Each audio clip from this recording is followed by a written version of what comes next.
Actually আজকে আমরা all Tripura outsourcing বিদ্যুৎ দপ্তরের কর্মী আপনার বিগত 5 বছর ধরে ডিউটি করতেছি আপনার বিদ্যুৎ দপ্তরে। তার পরবর্তীতে আপনার বিগত 2 বছর আগে কিছু স্টাফ নেওয়া হয়েছে, জুনিয়র অপারেটর, টেকনিক্যাল অ্যাসিস্ট্যান্ট কিছু নেওয়া হয়েছে। সবাই মিললে সেটা আমরা 600-র মতন কর্মী আছি এই বিদ্যুৎ দপ্তরে। এই 600 জন কর্মী আমরা খুবই কন্ডিশন খারাপ, কেননা আমরা এই যে বেতনের যে একটা মূল দাবি, আমরা প্রথম জয়েনিং করার পর থেকে এখন অবধি আমরা বেতন নিয়ে সেটা বিশাল একটা কষ্টের মধ্যে আছি। আমরা সবারই এখানে যারা যারা আছে পরিবার পালন করতে গিয়েছে আমরা খুবই কষ্টের মধ্যে আছি। কারণটা হইল কি, প্রথম হইল আমরা বেতন খুবই কম, কেউর 6,000 টাকা, কেউর 8,000 টাকা। এর মধ্যে কোম্পানি ঠিকমতো বেতন দেয় না। আজকে জানুয়ারি মাস থেকে কোম্পানির টেন্ডার শেষ হয়ে থাকা বিদ্যুৎ দপ্তরের লগে, তারপর থেকে এখন অবধি আজকে মার্চ, এপ্রিল, মে মাসের আজকে 30 তারিখ, এখন অবধি আমরা বিদ্যুৎ দপ্তরের আন্ডারে 2-3 মাস 4 মাস ধরে কাজ করতেছি, এখন অবধি কোনো টাকা নাই।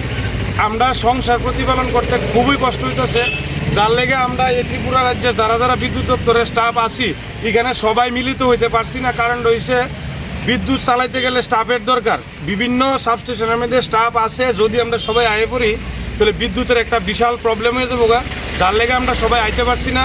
কিছু সংখ্যক কর্মী আজকে আমরা এখানে মিলিত হয়েছি, আমরা এমডি মহোদয়ের সাথে আমরা একটু দেখা করুম।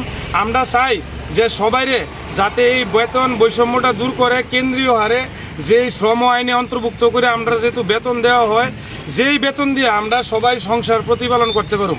যার মধ্যে আমরা কিছু দাবি আছে, 4টা দাবি আমরা আজকে এমডি মহোদয়ের কাছে রাখুম। যার মধ্যে আমাদের প্রথম দাবি হলো আমাদের আউটসোর্সিং প্রথাকে বাতিল করে সরাসরি বিদ্যুৎ দপ্তরের অধীনে নিয়োগ করতে হবে। প্রথম, আমাদের কর্মচারী যাদের 10 মাস ধরে বেতন পায় না, 4 মাস 3 মাস ধরে বেতন পায় না, তাদের অতি সত্বর বেতন দিতে হবে, সাথে ইপিএফ, ইএসআই দিতে হবে। আমাদের শ্রমিক আইনে অন্তর্ভুক্ত করে অর্থ প্রদান করতে হবে। সব ডিভিশনকে বলতে হবে আমাদের বকেয়া যাতে তাড়াতাড়ি দিয়ে দেওয়া হয়। এটাই আমাদের মূল বক্তব্য।